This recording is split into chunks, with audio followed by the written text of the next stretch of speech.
Very warm welcome to this week's Bromsgrove and Droitwich Standard podcast. Now, I've got three guests with me today. I've got Hugh, who's the Arts Development Officer at Bromsgrove District Council. I've got Bob, who's from the Bromsgrove Arts and Culture Consortium. And I've got Bogdan, who's from an organisation called Beat Freaks, which we'll get onto in a minute. But yeah, today is all about the arts in Bromsgrove, which, just start with you, Hugh, it's thriving, isn't it? It's doing really, really well. There's lots of great organisations, lots of great artists, lots of great people. But obviously there's also a challenge, and that's what we're going to talk about today. Well, I suppose the challenge with anything like the arts is making sure that you're giving the people what they want, which is what this is all about. Now, the programme that you've introduced is called Tell Me What You Want, and you actually do literally want people to do that. That's you want residents to get in touch with you and tell you what kind of arts they'd like to see in Bromsgrove. Yes. Yeah, we started the project off, which Bogdan will explain further before, by going out into the community and saying, do you take part in the arts? I'd like to expand the word arts at some point in time, because arts goes from everything from rapping through to opera, from graffiti through to masterpieces and that sort of thing, from my mind, and for everybody's mind in the project. But we realise that there may be, although we've got a thriving arts community, there may be one or two communities, groups of people who are probably not involved, or we think they may not be involved. And so the first part of the project, we went out into the amongst the masses, and by tempting them with free ice cream and goodness knows what, Bogdan here got them to, or Bogdan's colleague got them to say, well, yeah, I would like to, but there's nothing like here and this sort of thing. So we then moved on to the next phase where we're putting up sort of pop-up art shops, basically. The current one being in Castle. That's right. So we're in the pavilion on the meadow in Castle. Yeah. And yeah, that's part of so the project is a mix of reacting to what we heard in this first bit of the project where we gave people ice cream in exchange for a few minutes of the conversation. And we created a program of workshops and activities that people said they would like to try.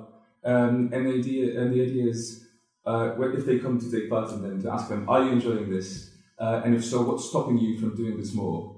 And if you're not enjoying this, what should we change to make it something that you would actually want to do? So alongside the program, we kind of really open to suggestions, and we committed to trying as hard as we can to put on whatever people request. And as Bob said, using a very wide understanding of what the arts can be. So what was it you started with then?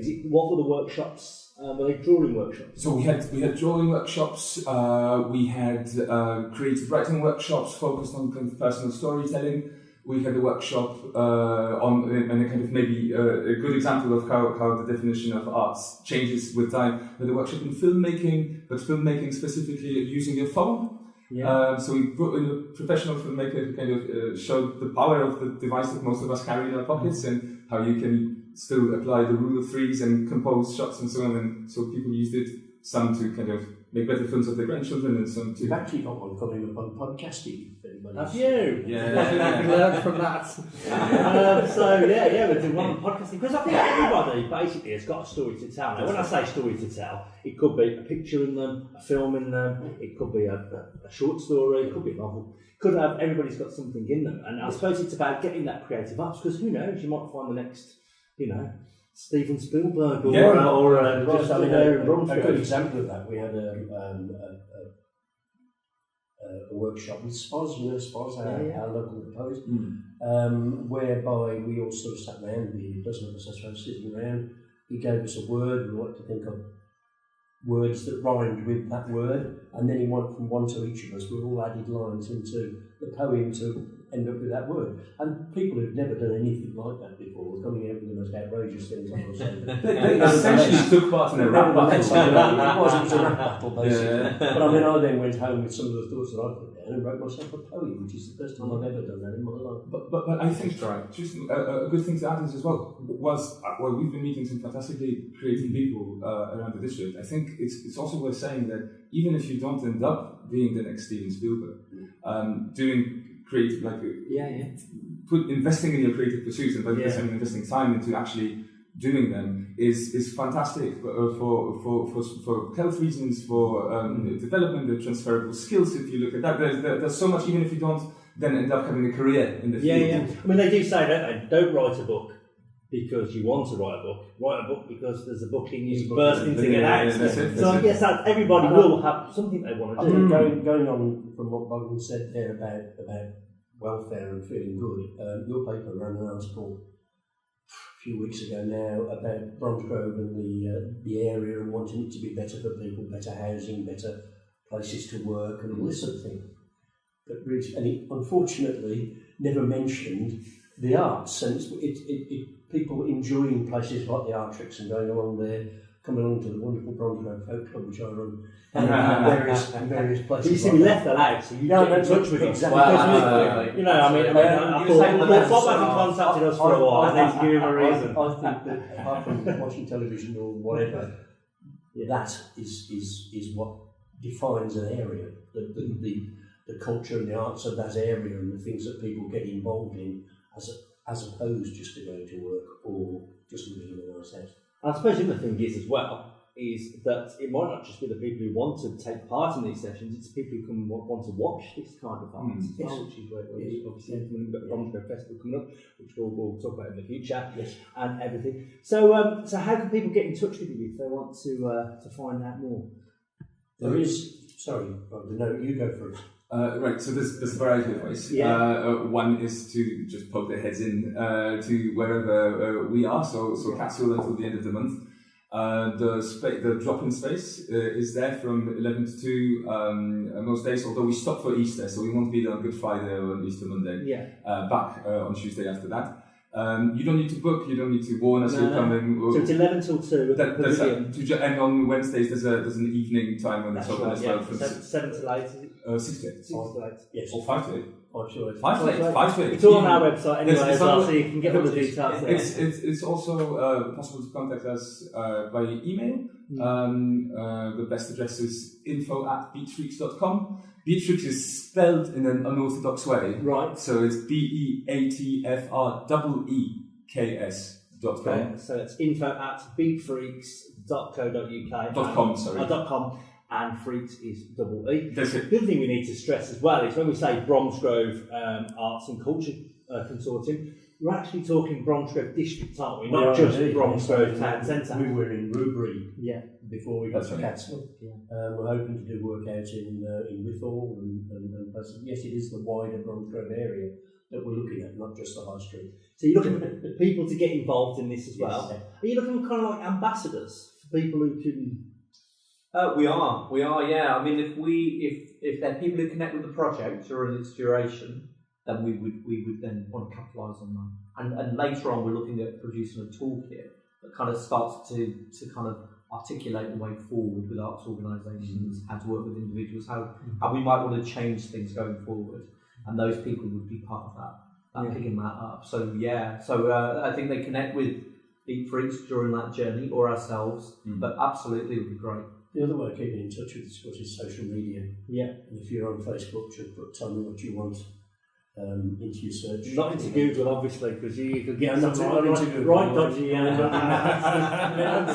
All sorts of things. So tell me what you want into Facebook. So tell me what you want on Facebook and on Twitter as well. And we keep on a daily basis virtually just reminding people where we are and what we're doing and that sort of thing. The hashtag is Tell Me Bromsgrove. Tell Me Bromsgrove. So that's nice and simple. And it won't take up too many characters and Twitter. Exactly. Some people have these hashtags that are really long and then you think, oh my god, I've lost half doing that. So thanks for joining us, and you'll have to come back and tell us how it goes. Oh, yeah, absolutely. I'm hoping you're going to stay with us now to talk about the other Bromsgrove stories we've got. We had a sad one last week. There were some really distressing pictures on social media about a cow in Rednall in Beacon Farm, and she was 12 years old and she was pregnant with calves, and she was due to give birth in a couple of weeks' time. And she ate what we think was plastic, and she passed away. And the farmer has now made a plea to other people not to dump rubbish and not to dump plastic in the countryside, in the country lanes. I mean, apparently it's bad in Beacon Lane and Alchurch Highway. Bromsgrove District Council said that they're going to take a look down there, but please don't dump plastic. And we can't stress this enough. I mean, there's nothing worse, is there, than seeing people just chuck papers away. And people do. You drive down any dual carriageway around this area, I'm afraid, and there is plastic hanging in the trees, and goodness knows what. It's a shame. And I know Bromsgrove District Council do their bit. I've seen them along the bypass with the picker-uppers and the bags and that sort of thing. That's great, but basically people shouldn't do it in the first place. No, and I mean, this guy was saying, to be fair, he was saying, I know this is my town, obviously from a financial point of view and from a personal point of view, because he knows, I think he had 200 cows and he knew every single one, he said. So that's pretty impressive. But he said, as well as that to his cow, there's untold damage to wildlife you don't see. Yes. That issue was highlighted there because it was posted on social media, but there are other times when that we won't see them, we'll just go unnoticed, but there's still animals around there. So I'm going to speak like an old man there. At the time of the times, you used to put your rubbish in your pocket and take it home and put it in the bin, just throw it out the car and just... So hopefully we can change perception on that. The old man.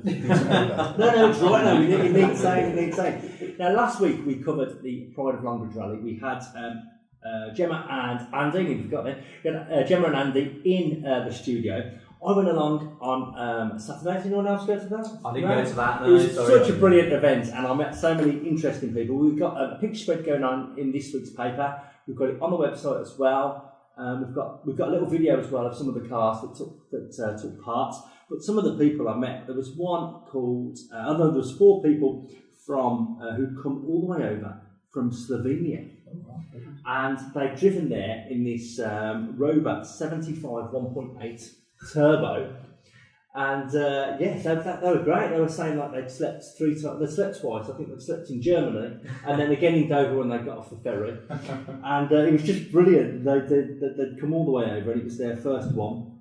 And there was another one. My favourite car of the rally was a police Austin Metro from 1992.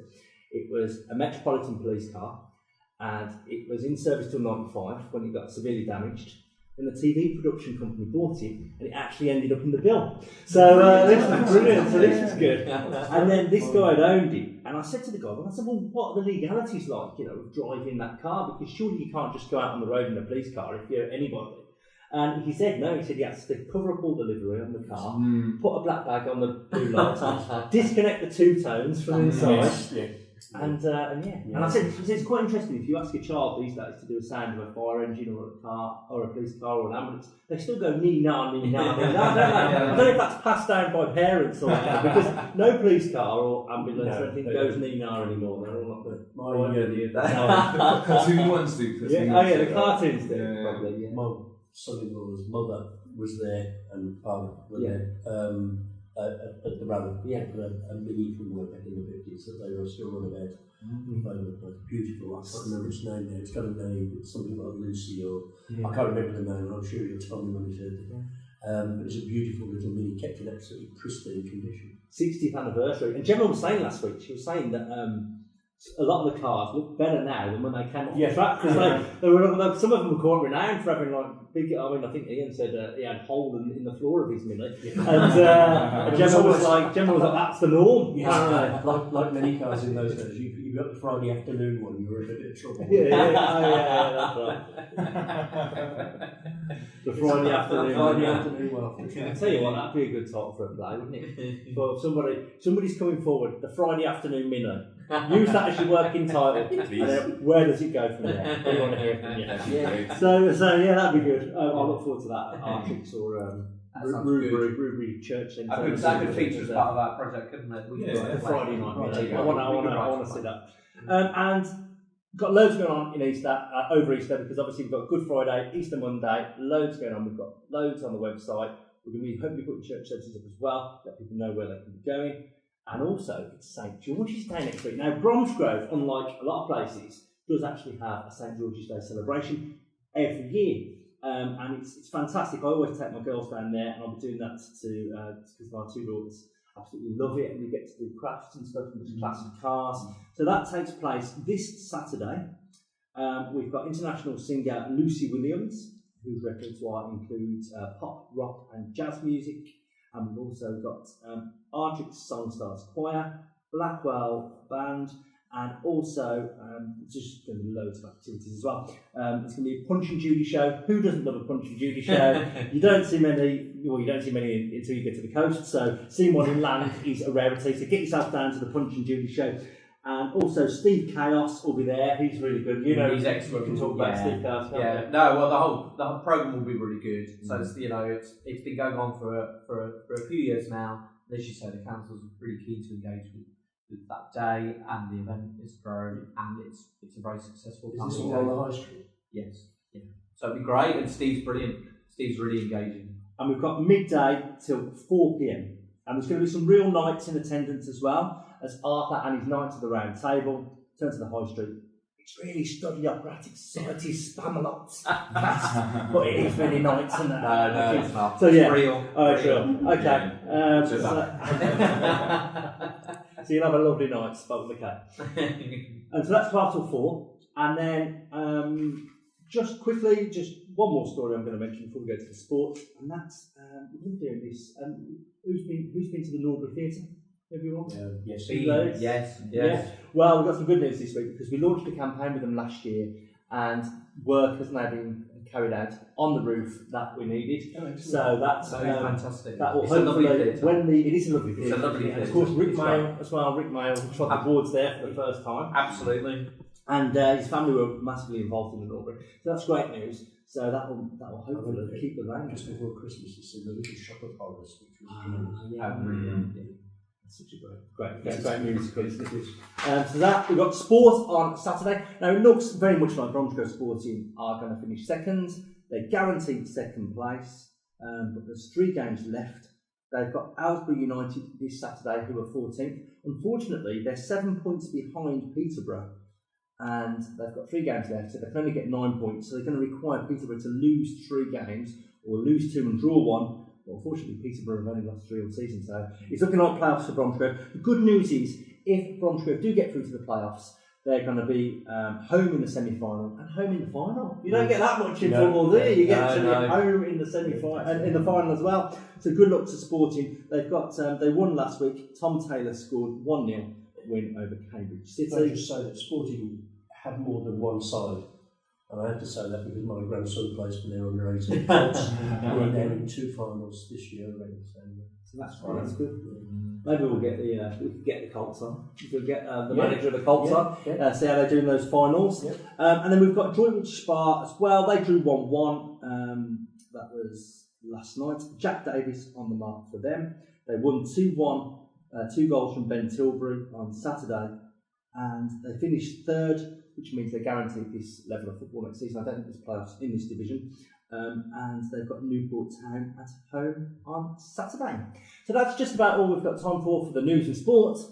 Claire will be here with the entertainment. For all the things to do and see this week, it's Claire Bullivant with this week's What's On Guide.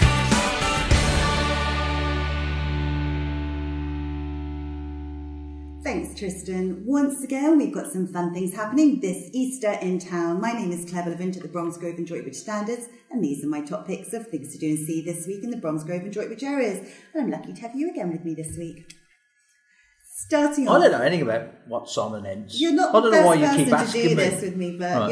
you're just good on camera and Okay. good at nattering away, so you've got the job. Right here. Starting off on Friday, the 19th of April, Good Friday, and who fancies a Good Friday breakfast with the Easter Bunny?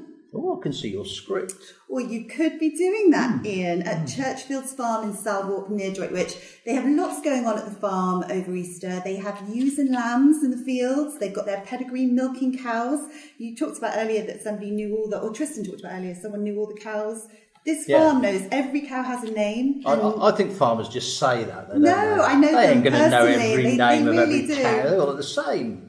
Oh, they do. I know this one. And they also have chicks and rabbits for people to play with, which is lovely. And there's also going to be crafts and Easter activities going on all week. And you can find out all the details on their website, which is churchfields-farm.co.uk.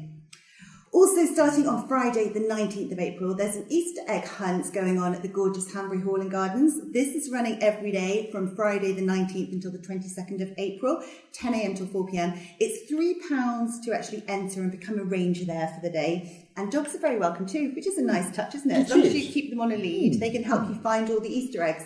So that's good. But eat them. No, this is the thing. Dogs aren't allowed to eat chocolate. Lots of people don't know that. No, it's dangerous. Poisonous. It's really very, very poisonous dangerous. for them. So don't let your dog eat any chocolates. But they can be excellent hunters. Oh no, You're going to hate that, aren't you? Really? I know. It's enough. Enough of the egg jokes. I'm going to bring it up again. No. All the information on the National Trust website, which is nationaltrust.org.uk, and go to the Hanbury Hall page on that. Then on Good Friday evening, we've got some comedy going on with Stuart Goldsmith happening at the Artrix. He says his comedy is very intelligent, apparently, and it really appeals to people who are in their 30s, who've lost touch with their old friends and can't just eat one pain au chocolat. Can anybody just eat one pain au chocolat? I don't even know what that is. You know, it's one of those little chocolate pastry things. Oh, is it? Oh. Yeah. Well, anyway. Is it like an eclair? Apparently. I don't like eclairs, though. Oh, the chocolate's too rich on eclairs, even though my name's Claire. Yeah. But anyway, the Sunday Times call him an expert and a charming stand-up. An expert, yeah, that's true. He should have capitalised on that for Easter. Don't tune off. Carry on watching. And he's also the host of the Comedian's Comedian podcast. If you haven't seen that, it's a brilliant podcast that you need to discover. It's really funny, and all the comedians actually do listen to this podcast. He's the Comedian's Comedian. So anyway, get your tickets for a fun night with Stuart Goldsmith on Good Friday, and all the details for that are on the Artrix website. Also on Good Friday, there's an evening at the Artrix again with the Urban Folk Quartet. This is a show of high energy, genre-defying acoustic music, they tell us, and they'll take your breath away. I find folk music very dull. Do you? Yeah. See, I quite like a bit of folk you music. Really? Or I you really just do. No, but lots of the music you listen to today is folk music, like Mumford and Sons, and that's kind of. There's lots of it. It's definitely coming back. You think? Yeah. Okay, well, this is an award-winning quartet, and they're celebrating their 10th anniversary together this year. It's going to be a special show, and it will include all your favourites from their back catalogues if you do follow this band, and they've also got a new album out as well. So think folk with elements of house and rock as well in there, and they also see dub. I'm not sure what dub is. What's dub music? Dub? Oh, no, that's good. Yeah, that's down with the kids. Dub is. So this could be your thing. But anyway, Dubstep. Oh, right, okay, got it. Well, this is a great band. We'll be there with you next week. And you can find out more details on their website, theufq.com. So get your tickets quick from the Artrix on that. Also, Mute the Flute will be putting on a great show at the Hot Pole Inn on Friday night too. These guys actually played a friend of mine's wedding a couple of years ago. They're fantastic. They're a three-piece. You've got a lot of friends, haven't you? Well, yes. I seem to have had so many friends who got married over the last few years. This is a three-piece. You do lots of rock, funk and blues covers. You'll love them. Moving on to Saturday, the 20th of April, we have a St. George's Day celebration, which we spoke about earlier, or Tristan did. The incredible international singer Lucy Williams, she's going to be there. Also, circus acts and Punch and Judy, face painters. Get your kids there. It's going to be by the Argos in the High Street from 12 till 4. And you can get more details from the events team on 01527 534 030 if you need details there. Also on Saturday, Robinson Stone will be performing live music at the Artrix at 8 p.m. This is a family trio, and everyone's heralding them as the new Cause. Do you remember the Cause, the band? Of course I remember the Cause. Again, it's another kind of folk kind of band. No, not really. They've got all their trademark sibling harmonies going on. It's going to be a fantastic show. Get your tickets there from the Artrix, artrix.co.uk. It's not folk. Also on Saturday the 20th, if you like singing, there's a Singing with Estelle taster session happening. If you want information on that, go to 01527 577330. And it doesn't stop there. It's a busy week, isn't it, this Easter week? Dan Whitehouse and special guest Rosie T will be performing in Bromsgrove on Saturday night. If you don't know Dan, he's a highly acclaimed English singer-songwriter who supported Eddie Reader when she came to the Artrix last year. If any of you remember that. I don't know who Eddie Reader is. Well, I told you I'd never go out. I don't know why you asked me to do these things. Well, he's a great voice. He's got an amazing voice. He's also brilliant at guitar. You can find out more details, dan-whitehouse.com there. And I did also just hear he's playing a free lunchtime concert at the Artrix on that day too, on Saturday too, at 1 o'clock. So if you're local, pop down and you can catch him for that, for a free concert. And we mentioned last week, but remember it's also the Barnum theatrical production happening at the Norbury Theatre in Droitwich on Saturday night too. 7:30pm start there. You can get your tickets from the norburytheatre.co.uk website. And moving on to Sunday, the 21st of April. Happy Easter, everyone. What are you going to be doing on Easter Sunday? Watching Game of Thrones again. Oh, The box set, yeah. Have you I'll watch it all. I'll watch it 24/7, me. Really? Yeah. And what do you think of the new one that's just come out? Fantastic. Really? And Yep. it's the last season, right? It is. It just won't stop me watching them all over again. Fantastic. I bet you're not a Game I've of never Thrones watched it, person, but I'm are you? dying No, to. I knew you weren't. I'm scared it's going to just take so long. Nah, well, I think it's like, it's a big commitment, isn't it? Very To watch gory. all of them. Yeah, I want to watch it. But if you're not watching the Game of Thrones and you fancy a nice afternoon after eating all your Easter chocolate eggs, what about a nose around someone else's garden? Does that make you feel... it's not against the law. No. Well, there's We a get arrested.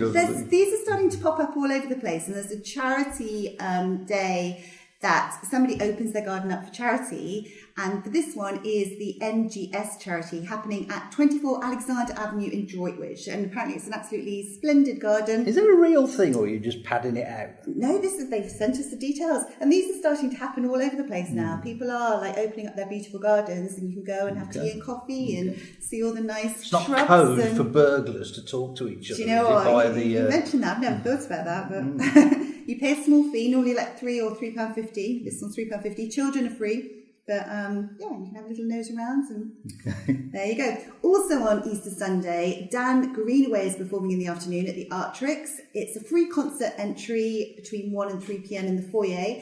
Dan is a great local musician. You've probably seen him before about town. Bound to be a great laid-back Sunday Easter vibe going on. Grab a pint or a cuppa, and we hope to see you there. Then in the evening, there's more live music with Tokyo Station starting at 6 p.m. on Easter Sunday at the Hanbury Turn. If you haven't seen Tokyo Station before, they play lots of music like The Who and Tears for Fears, lots of the old sort of classics, all good stuff, and it's bound to be a lot of fun. Then finally, you'll be pleased to hear, no more having to push you out. But Ross will be pleased to hear, because he's waiting in the wings over there to do the Redditch one. On Monday, the 22nd of April, we have a family fun day happening at Avon Museum. There's going to be birds of prey displays, musical mayhem workshops. I'm not sure what a musical mayhem workshop is. And you're asking me. Yeah, I need to find out about that. Are you going to any of these things? I hope so, yeah. I'm going to see a couple of the concerts for sure, for sure. There's also a bunny trail, which is fun for the kids. It's a great day out for the whole family, and of course, very educational as well. Lovely way to spend Easter Monday. And all the details are on avoncroft.org.uk.